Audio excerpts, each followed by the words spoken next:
Hello everyone, it's Natasha from Treasure Books. Today we will be making these little additions to our journals. They're so simple and easy and quick to make. I hope that you really love it as much as I do. When I make things, I like to make a whole lot and then I have them ready to go when I'm decorating a journal. So I'm just going to show you what they are. This is basically a journal that I'm just working in, so nothing is sewn in yet. But let's say we've got one of these, we were decorating our journal, and then we have something, a pocket here for something, and then a pocket here, and another one here, and another one here, and then if we really want to go overboard, there's a little tuck spot there too. I saw this idea from Crafty Irina, so I'm going to link down her channel. I'll try and find the video and I will link the video down as well. That's basically what they are. In this video, I'm going to show you how to make them, how to decorate them, and how you would place them in a journal. So sneak peek, this is what we're going to be making today. So stick around and let's begin.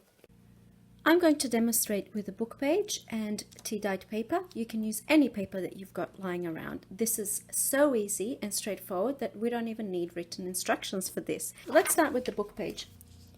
The first thing you want to keep in mind before starting folding is if you want, once everything is folded down, if you want this writing to be the right way up, then you have to turn your page upside down before folding. So you've got the writing and it's upside down, and then you start your fold. So first thing we're going to do is fold in half this way. Next thing we're going to do is fold in half this way. Now you can fold in half perfectly like this, or you can have it sitting a little bit lower down. You can see here a little bit lower down, as long as these two align. So I'm going to do this one aligned with the top, so I'm going to do half, so I'll fold it right in the middle of that one. Okay, next thing we want to do is grab the first piece of paper and fold it down so that it's in a line with this edge here. The next part we're folding, we're going to fold it down, but just leave a little bit of space. That's folded down, and that can go inside. So you can see how it's cascading here. Now the next one, we do the same thing, or you can put it inside and then fold, so you can have even spaces in between the folds. And now this one you can leave as is, or you can fold that one down as well. I'm going to fold this one down too. And that's it for the folding part. Look at that, how easy, simple and quick. So there are some other things I'm going to do to this before I call it done. But before I do that, I'm going to do my tea-dyed paper now. All right, here's my paper. So I'm just folding it in half lengthwise. And then I can have it folded in half again, but for this one I'm just going to move it down a little bit so you can see there I left a little bit of space. Bring you a little bit closer. Okay, and let's begin. The first one comes down all the way and it's even with this edge here. And now my next one, and now this one, and my last one. And there we go. So if you decide to leave that space here, you are going to have this thing happening over here, which doesn't bother me. So if you can see this one, I folded in half and then in half again, so everything was aligning before I started folding these flaps down. And this one, you can see that I left that bit of space, so we have this happening. You can have this line here, which is what I have here. So that's the only difference, and it's up to you if you know if that bothers you or not. All right, so now that we've done all of our folding, the first thing I want to do before I start gluing anything down is I want to ink some edges. It's always nice to have these edges inked so that they stand out a little bit more. I'm going to fast forward this section because you don't need to see me ink everything. Okay, so now that that's all inked, the next thing I want to do is glue these flaps down.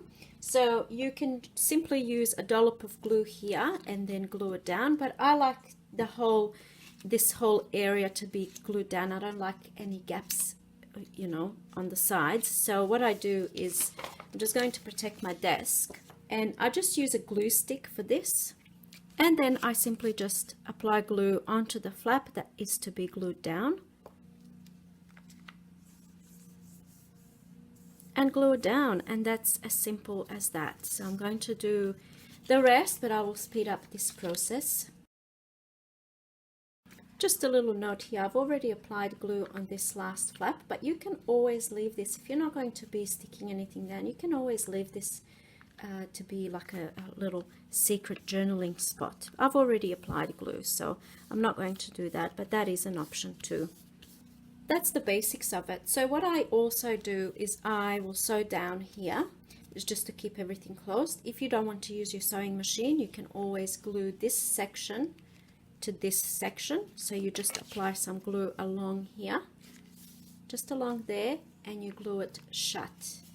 What you do now is really up to you and how you embellish it. You can have a lot of fun with this. So I'm going to maybe add some scrapbook paper here. I'll see how I'm going to embellish them, and then I will do the sewing last usually. So I'm just going to go and find little bits and pieces so we can do these two together, and you can see what I do, maybe just to get some inspiration and some ideas. Okay, just to start with, I've pulled out just two little offcut pieces that I have, and I thought maybe I can do a little triangle piece on this top flap and then do something else down here. And then this one I found, and I thought that would look cool as maybe I can make this into another little pocket for a little tag and then embellish down here. So that's what I'm going to do. So the first thing I need to do is I'm just going to mark where I'm going to cut this little triangle. Embellishing them is half the fun, I think, but by all means you can leave them just as they are and call them done, because you'll be placing tags and things in there. You can embellish them when you're placing them into journals, so you have the basic, base made, and then when you're making your journal and you need to put things in, then you can go ahead and embellish, or embellish ahead of time. Really, it's up to you. Just have fun with it. That's what it's all about.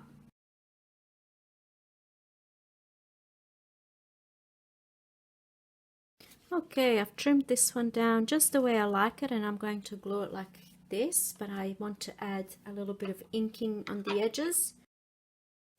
And now I am ready to glue this down. So I just make a mental note that I need to apply glue here, here, here, and here. So I'm going to hold my thumb on this side, and that's the way that I know that I don't need to apply glue where my thumb is. And just apply a little bit. Okay, that's my glue applied, and now I'm going to place it in position and just double check for any glue seepage. So far I'm really happy with how they look, so I'm just going to go and take it to my sewing machine and sew this side and the bottom. So this side and the bottom. You can sew that up as well, but I think it's easier when you're sliding in tags that you have all of these sides here open, so it's easy to slide in tags. Okay, that's all now sewn. So I just did a straight stitch over here, and I did a zigzag stitch over here, and now you want to cut off your threads. I've already done most of them, and you can either call it done or keep going, and I think I'm going to keep going. So I'm just going to add another little thing down the bottom. So I just picked out a couple of die cuts. I thought I'll keep it simple. There's so many things that you can add here to embellish, as you know, but I think the main thing is not to bulk it up. So adding things like buttons and things like that maybe will add a lot of bulk, I think.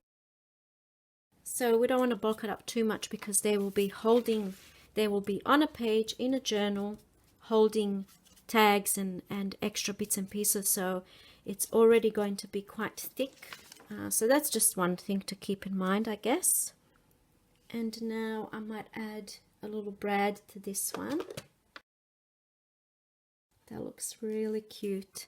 So that's going to look good, I think. Just to hold it all in place like that.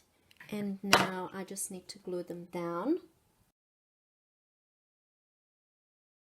I need to make sure I'm not gluing my little pocket there shut. So I had to remove glue from this one.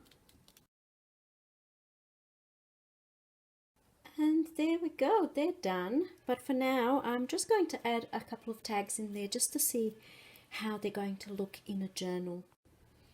Okay, so I just found just a couple of things laying around. I'm going to place them in. Cool. And I might, just for the purpose of this video, steal some tags from here. I don't know if you guys have seen this. I will link this video down below when I created these this tag journal. So let's see, that one's a bit thick. Okay, so I have just filled them up with some ready-made tags, and they look so beautiful just as they are, even to, you know, include in Happy Mail and things like that. You can place your tags going this way or that way, or this one's probably a little bit too chunky to put in a journal with really thick cardstock tags. Let's see how they're going to look. So this one's already fully embellished. But for example, you can have it on a page like this. This is probably too small of a page. And then, you know, you have also, when you glue it down here and here, that will also serve as a pocket. So you have your tags in there, and then you have something in there. It doesn't have to be tags. It can be pieces of paper for journaling, things like that. So let's say I want to glue this down. I'll apply glue on the back here and here, glue it down, and then I have one pocket here, one pocket here, one there, and then at the back as well. And you know, you can play around with how you're placing your tags, and it's just so much fun and looks beautiful. Even with just the one tag, it looks really beautiful. You could even just have, you know, this is a nice beautiful handmade piece of paper, and you place it in there for some extra journaling. You have the tags, you know. It looks good anywhere you put it. It adds so much character to a journal, and then you have all these other good bits and pieces. And then even with something that's this big or thick, and if you've got this many tags in there, it can be a little floating, you know, even here we go. Probably too many bits and pieces, but you know, you get the picture. It can be on the back cover like this. It doesn't even have to be glued down. You can just clip it in. So let's find a page. Let's do this one, and we're clipping in just the last piece there, and then it's clipped in there, and then the person who has the journal can move it around any way they like. Such a simple little idea, and yet it can look so beautiful. And also, when you have a whole heap already made like this, embellishing a journal when you're making a journal is very, very easy, because you already have these bases that could go into a journal. Here I've done just some stamping on a book page and glued it down, and that's it for embellishing this one. And just, you know, different types of things like these clusters look beautiful. I've done a few with just the clusters, and then I might glue a little heart or something in the middle of that one. I have some words like this. Just a simple stamp, escape, on a book page, glued it down. And then I was playing around with this, you know, the first bit that we fold down. I just flipped it back up a little bit. And then also this here is, it can be like a little tuck spot. You know, we don't want to go overboard with this, but I'm just saying, like, the ideas when they start flowing, there's many different variations and many different things we can do with this idea. That's why I love it so much. This one, a little stamp there and a cluster, and this one here. So that's just some ideas that you can use even without embellishing. When you put them in a journal, if they're just plain with nothing on them, you put them in the journal, and then you add little things to it, little tags and things like that, and you have this, you know, beautiful effect of all of these beautiful things to look at and pull out. It's just perfect for what we do, isn't it? I really love this idea. I hope that you guys enjoyed it too. I hope you're going to go and make some. Let me know if you do. Tag me in any little projects you post anywhere on social media. Thank you so much for being here with me today, and I will see you in my next video. Bye.